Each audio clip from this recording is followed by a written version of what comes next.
Hi.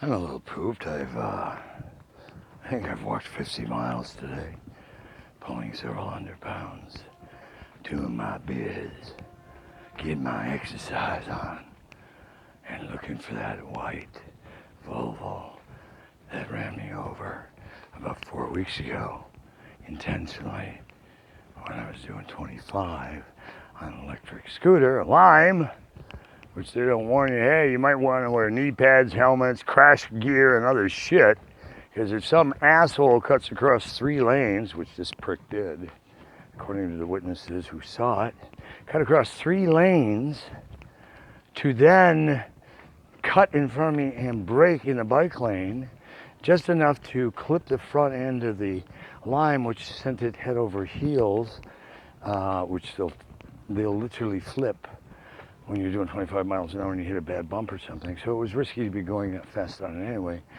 because I think they're normally governed at about 15. But I had one that might have been a little souped up. Irregardless, when he did that, I flew 200 feet, according to witnesses, in the air. And you know what? I've decided it's not getting hit by the car that hurts so much. It's when you fly 200 feet in the air at 25, 30 miles an hour and you crash into the cement that goes, I don't give a fuck, I'm not moving.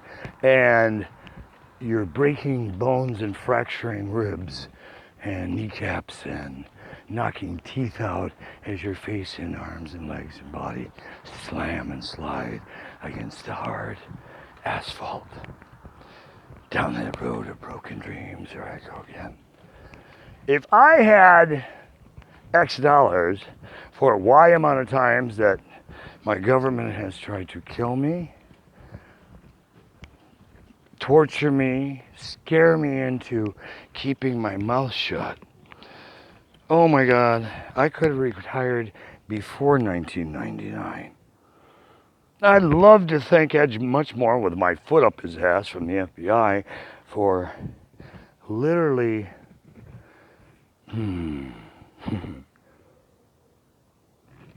some of the most corrupt plays by the Department of Justice and FBI to torture me and force me against my will to become a federal contractor, working with them on cases for counterterrorism, counterintelligence, RICO,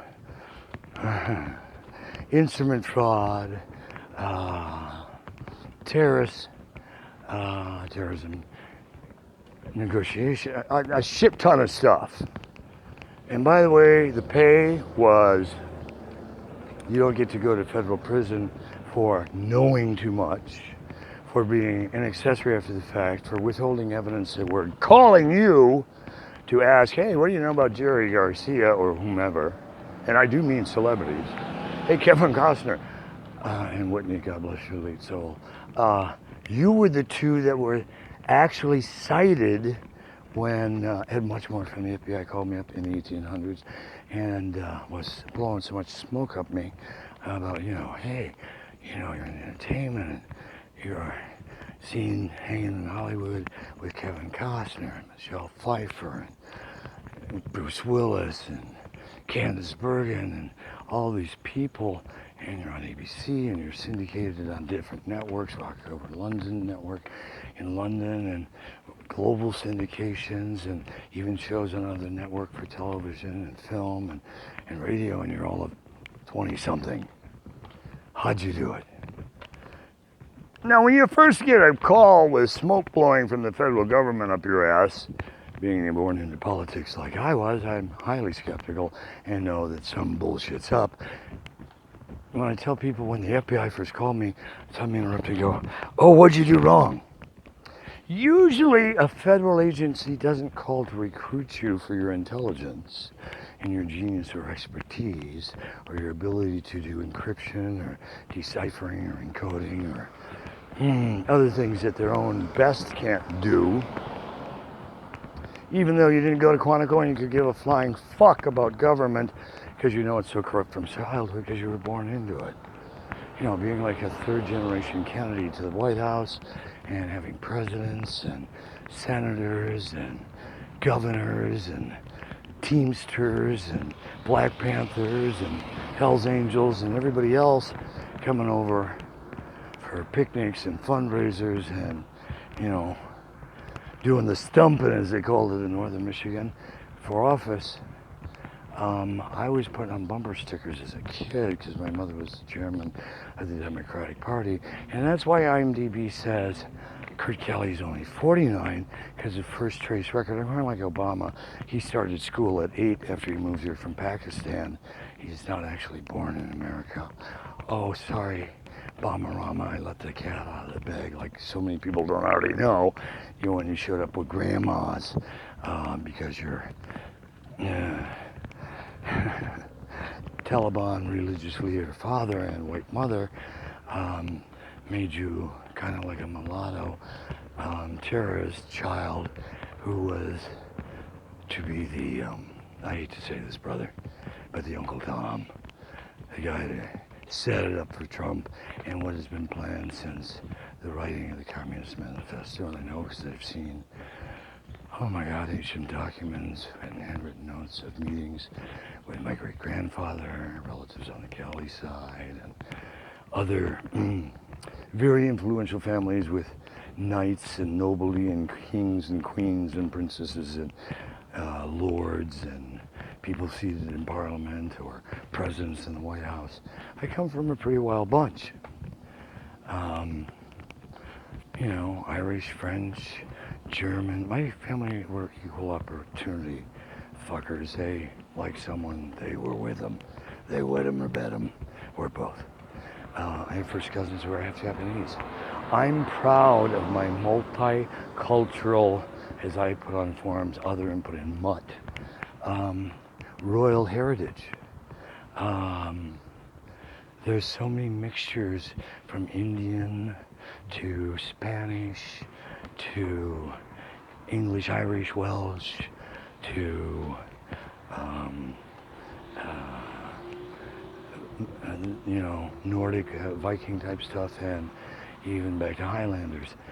And the people who guard the Holy Grail and all kinds of crazy stuff. When you dig deep enough and you do cross-referencing and indexing, like I did at Ellis Island, and you find, you know, they weren't typos because it was all handwritten with ink, sometimes with like quell ink from the 1800s, and you trace your family lineage of who got together with who, but who was parents of who, and you go back in the who's far enough and start digging into foreign cultures and go back centuries, which I've done.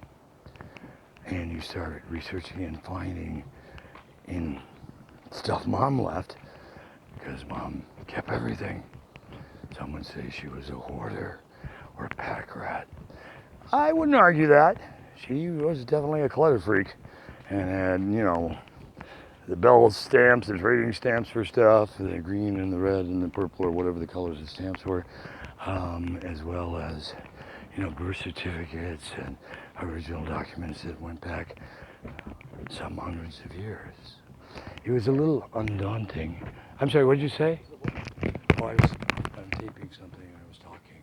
How you doing? I'm tired, what's up? Tired too. Okay, can I help you with something? How you doing today? I'm fucking booked. Have a great day, bro. You too, brother. What's your name? Scoop. Kurt Kelly. I think I've heard of you, Scooby.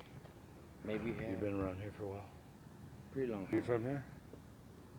I've been here for 2 centuries, 4 decades, since I came up to do the Tonight Show with Johnny Carson in '83 with NBC. A while. You know Big Will and Mongo? No, but what you said to me right now has just fucking awed me. Why? So, I do television and film. I'm not really homeless. I'm eccentric. even if you were. It doesn't So matter. am I. You know what? And sometimes some of the best people you meet are, because they're humble and real, unless they're crackheads and want to steal everything. Hey, give me a cigarette. If not, I'm going to rob you. You know, one of those buttheads. But, you know, cool people are cool people. I love your energy, brother. Hope to see you again. Maybe I'll hook up with you at the drum circle tomorrow if you're out there. We'll smoke out. You go to the drum circle? No. All right. I'll definitely see you then. Be blessed, brother.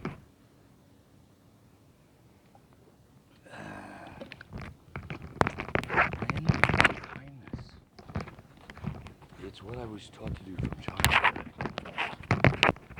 is to emulate post etiquette and go out of your way to help others and have manners and please and thank you, excuse me, which is a lost indoors, and throw your jacket down in the mud puddle and walk on the outside. I mean, seriously, I was drilled on that stuff, but you can say second nature. The first time a woman made me walk on the inside on a sidewalk, and accused me of being a chauvinist, which I wasn't. It was just the way I was brought up in manners and culture and protocol and decorum, and especially, by the time I was 16, I was working professionally 6 years at that point, doing network radio, television, film reviews, doing concerts, doing ad sales. I was a multitasker even as a kid, on top of going to school and playing sports, and when I wasn't being a jock on the air or a jock on the court or whatever sport I was endeavoring, I was out touring or taking advanced college classes as early as junior high, while my school grades in grade school and high school weren't straight A's. I still carried a great grade point average. I had to get immediately into college with funding and scholarships, even though I was working, because I was, at that point, my mom had gone to school but hadn't completed, so I was a first generation, and there were special things at the time, first generation who was going to complete a degree. My mom did eventually complete degrees and got masters in her later years in psych and soc and correctional therapies, working with prisoners to psych ward people, and then eventually do real estate work, candidly. Mom sucked at sales, but she had people that liked her, and people she knew through the years through politics and labor unions and other stuff. And because of that, people would go out of the way sometimes and look at the properties. Sometimes they did once, but then they would get up and buy an investment property from something to help them out because of all the stuff she did for them over the years. Karma is an amazing thing. Sometimes, not sometimes, a lot of times, good people have bad things happen because bad people.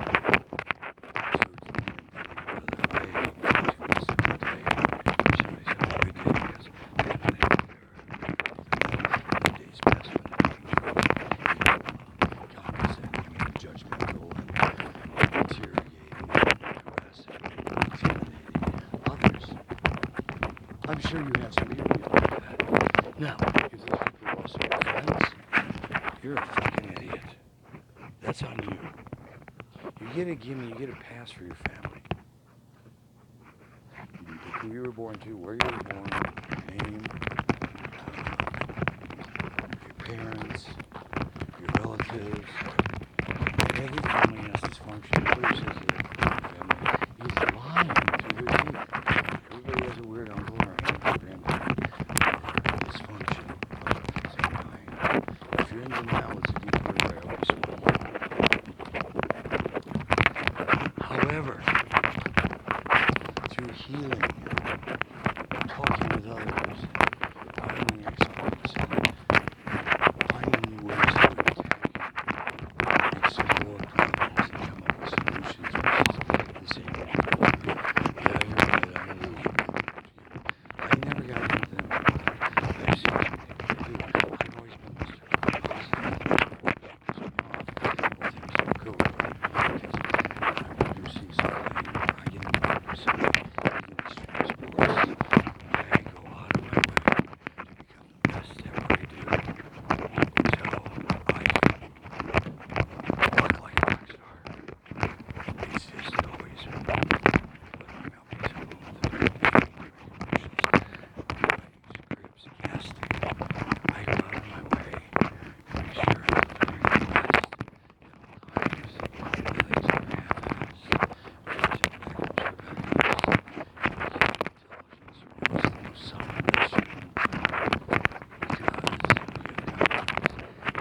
very, very high.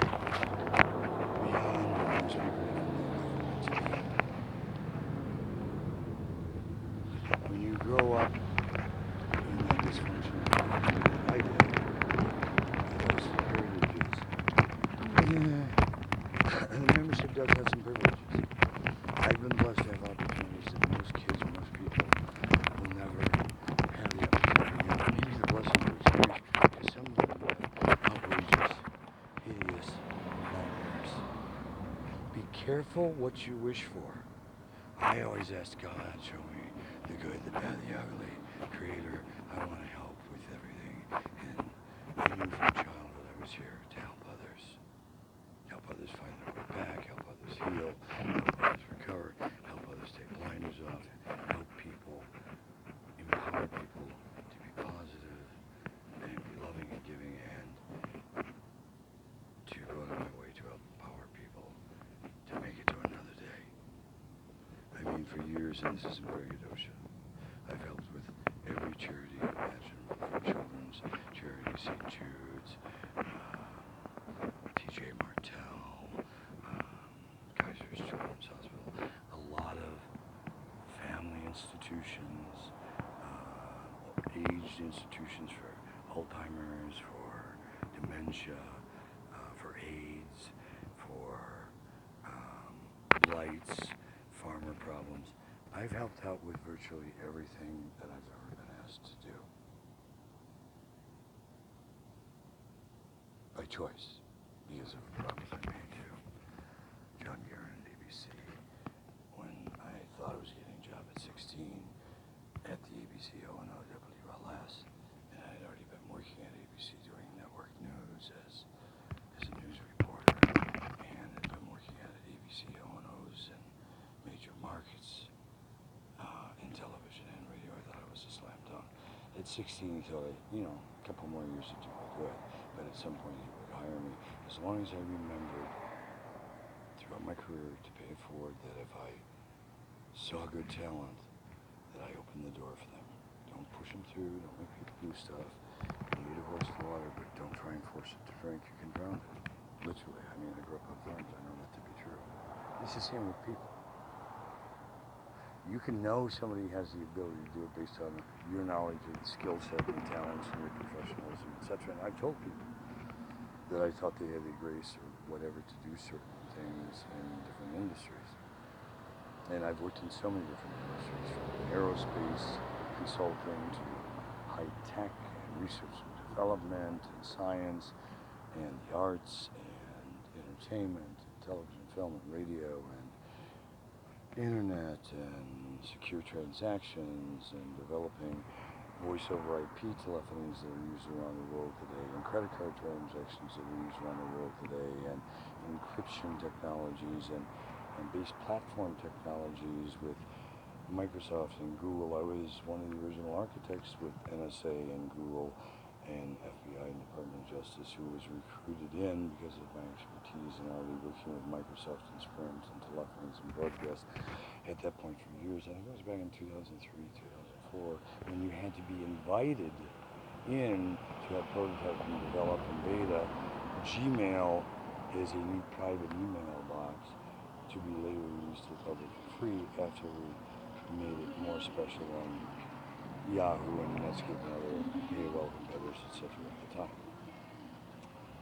Not a job I actually really wanted to do because I was already so pissed at Microsoft and Disney and other companies who would terrorize me, and of course with the Department of Justice and corrupt others, to bankrupt me because in '99 when I owned 6 private companies, which I own many multiple companies privately still today, I was worth, one of my companies was worth I think about $10 billion in '99 and projected with an IPO we were doing to raise I think only $25 or $50 million to be worth several $trillion within 2 years and several $100 trillion before a 5-year mark, and that was in '99. I would have had more money than Mark Zuckerberg or even Bill Gates or many other oil people, and by today's standards would have literally several high hundred millions of trillions, if not more, by the projections that we did and forecast and what has actually transpired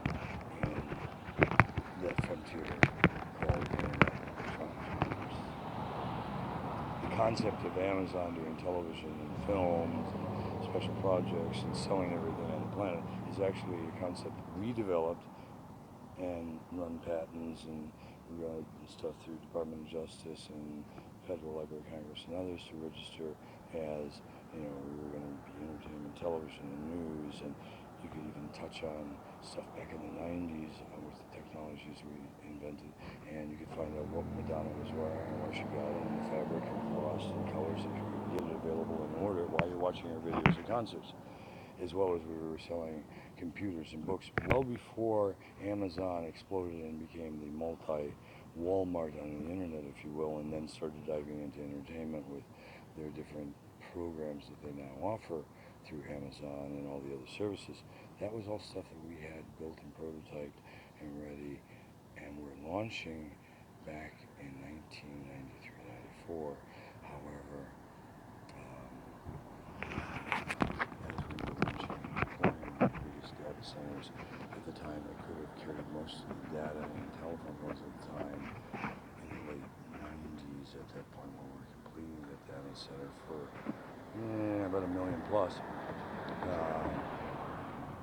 we had like OC3 fiber, like DOD, underwater sea fiber in Van Nuys, a recording studio where we could uplink the satellites live broadcast and via phone and internet provider company that people could subscribe to, like a Netscape or some of the others of that time, because I had that much bandwidth and that many servers and other stuff.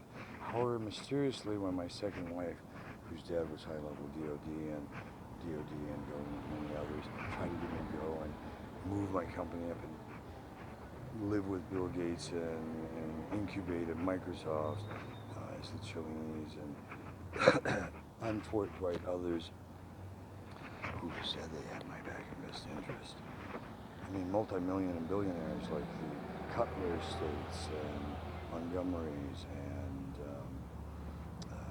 Shea, like Shea Stadium, Shea family, they call me fucking prick, and several other high net worth people and Microsoft and others were going to invest and buy my public stock, but everybody's pissed because it's only taking 20% of my company public and would maintain 80% as private, so no one could overtake my companies or technologies, because I really didn't need that much money to raise. It was $50 million, and we were going to be worth trillions in less than 24 months because of the percentages we had on all credit card transactions around the world through Visa, MasterCard, American Express, carte blanche, etc., because I had developed that technology and others. However, when my dysfunctional outlaws and devious professor ex-wife decided that I wasn't doing what they thought was best, which was selling out the majority of my company and just retiring, at a very early age in '99 as Fat Cat, because I was already worth $10 billion.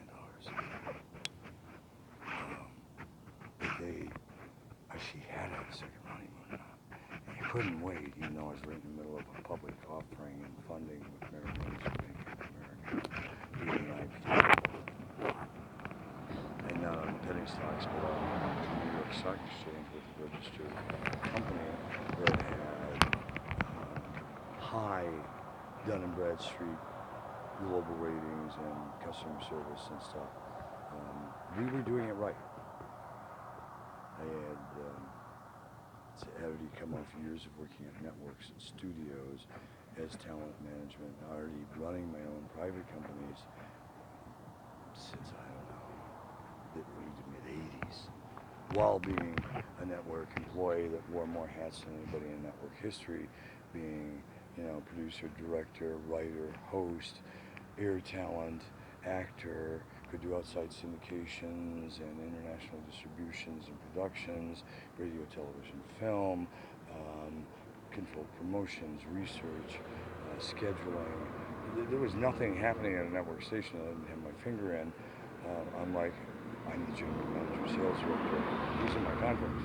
And I could even do outside research and development, including, high-level drug projects with CIA, White House, and UCLA, and nearly got fired from ABC for being in the microdosing program with CIA and the Jason Bourne project, and I'd already been on CIA outings and assignments as a con director since 1819.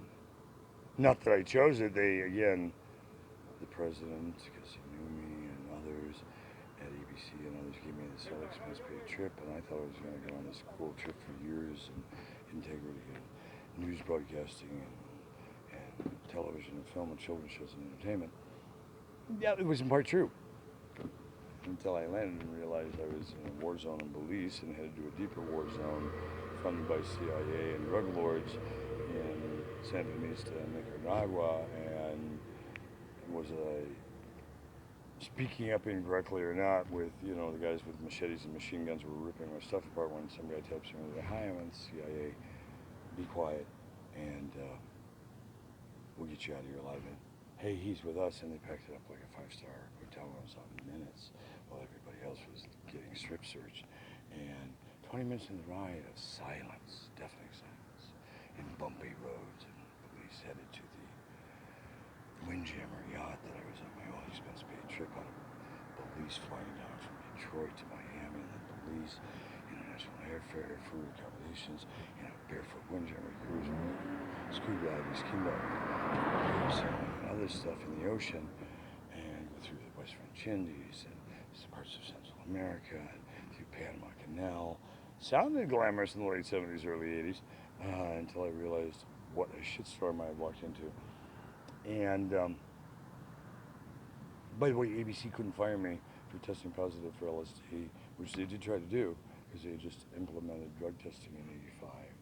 And isn't it ironic, the guy who was taking lots of shit until he met me when I came up to work for ABC and through the Tonight Show with Carson and others, and then became a friend, was even at his funeral, and he planned his funeral to die the day I was born, so I'd never forget Timothy Leary.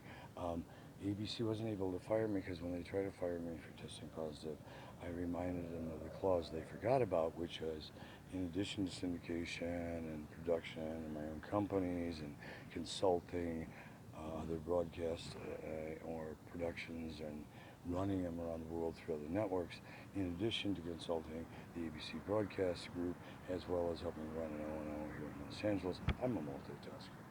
I don't sleep often, in case you haven't figured that out. It's been that way since childhood.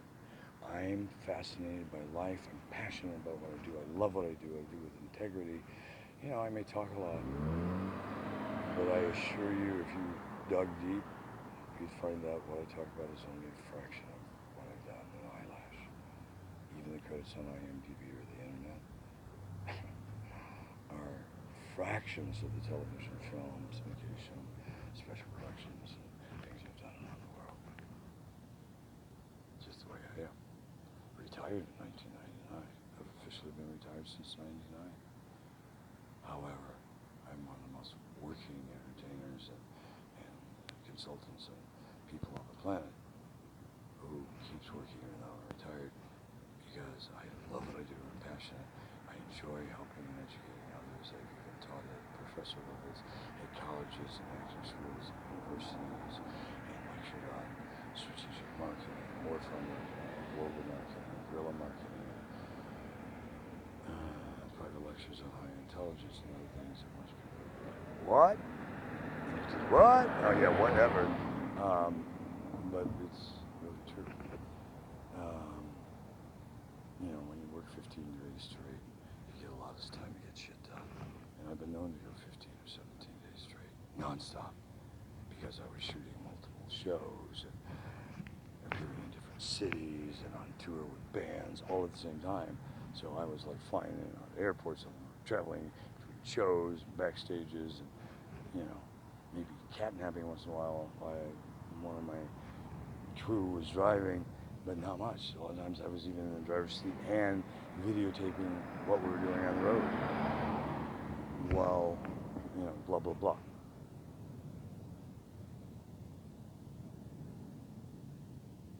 Some would call it dysfunction, ADD, or manic depression, or bipolar, or whatever. I don't take medications for that kind of stuff.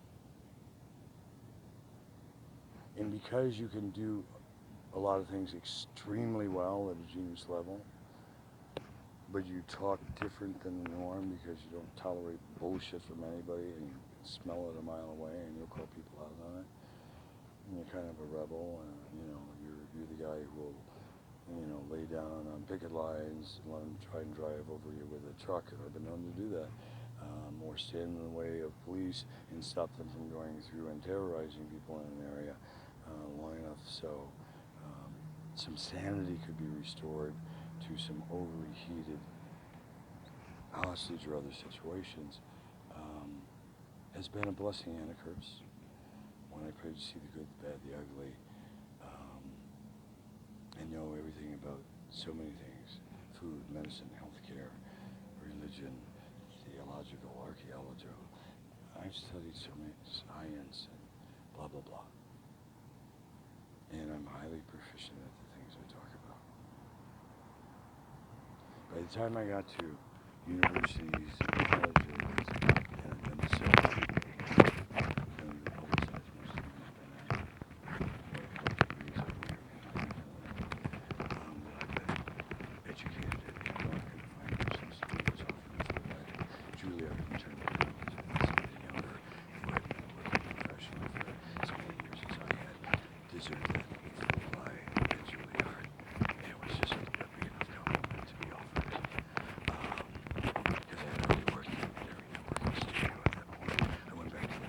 finished college, I started junior high and high school, taking advanced classes at Lake Superior State,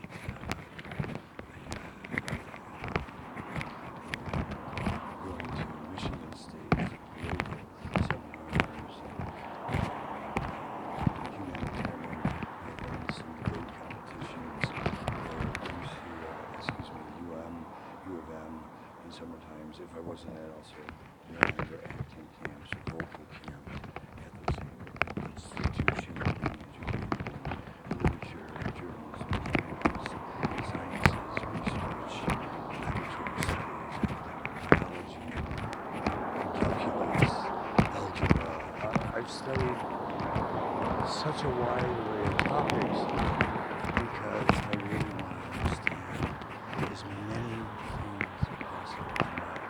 I've also dedicated large portions of all the monies I've raised to rent limos or do fundraisers for homeless and load up cars with at my own expense and going to warehouses or places and buying blankets and mattresses or food and clothing and overseas in UTC or here in LA. I've been able to drive around in cars or limos and just pull over and talk to people and hear their story and gift them the things that they so desperately need. I still do that today. I've been doing that since childhood. I have given away more money than I've ever kept for myself because to me money's just a tool. Oh, I can security systems, armed guards, millions in state assets and things. To be only vandalized by every single person or slandered or put down by every single person almost, not every. There are some people who, despite what they've heard, the experiences I've gone through, whether they agree or not, bless them, have always had my back.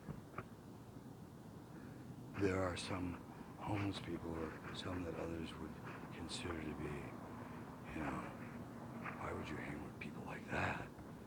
Who have become my best friends, and also why we're best allies. Not best friends, but we see each other. There's a brotherhood, there's a camaraderie, and they have my back. And you know what? I think I'd rather have, some very high ethical, high performing gangsters who have codes of ethics and operate with professional protocols than deal with criminals with badges who have no ethics and are even bigger, ruthless gangsters who will manipulate and twist the law that you'll either do what they want or you're going to end up copping a plea because they'll get you set up with their snitches, bitches, and witches because they're selling kids off the streets into drugs, sex trafficking, human trafficking, ghoulie labor, torture, or other sadistic things, including snuff films. The things I have witnessed and covered in hard news, from government intelligence to guerrilla warfare to terrorism to hostage events and other things at very high levels, has been such an education, such a reality check, such an adrenaline rush, such a scary movie that years ago I came to the realization that fear, after several near-death and death experiences, that fear is a wasted emotion. Worry and regret are also a lot of wasted emotion because you can't change what has been. You can only change what is, and that's in the moment. Or make your amends for what you've done in the past and hopefully learn and grow from your mistakes. Or never learn and grow and continue to be the same fucking douchebag you've been your whole life. But the clear definition of insanity, doing the same thing over and over again, and not figuring out why it always is so fucked up. Or doing geographics and moving or satisfying your impulsive self-indulgences and obsessions with payday loans and mortgaging yourself beyond your wildest dreams and filing bankruptcy and being a scumbag, defaulting on people right and left. The only times I've filed bankruptcy is when I've been forced into it. I'm the only guy I know who's married into high-level government, the opposite side of the party both times, from what I was brought up with. Not that I'm allegiant to any fucking party because they all lie. But to realize that I came from such a different mindset than these people that would gouge your eyes out and laugh and tell you why it was good for you while they're doing it, which I find to be hideous. And are the same people that are worth millions or billions, and you're lucky if you would squeeze a fucking penny out of their ass to help a charity event, unless they can grandstand and make themselves look like a hero and have a name on the fucking donut or something else for their self-indulgence and maniac. I don't worry about having names on buildings, even though I nearly bought a building, one-time building, and had offers in on them, and city responded back, and they had some bond issues, and all kinds of tax incentives for me to take up these buildings and rehab them, which back in the 90s when I was looking at acquiring these, it would have cost me $20 million, and under $15 million to launch a massive wholesale enterprise, and first massive Amazon, as it's called, technology, and thousands of products that you can imagine in the world. Cookware, instruments, whatever, bigger. We had that. And those days in my place. And so we were on the second honeymoon, and I took an attorney at the time. I've been there 23 years, and I didn't know he was just going to, finance something someplace.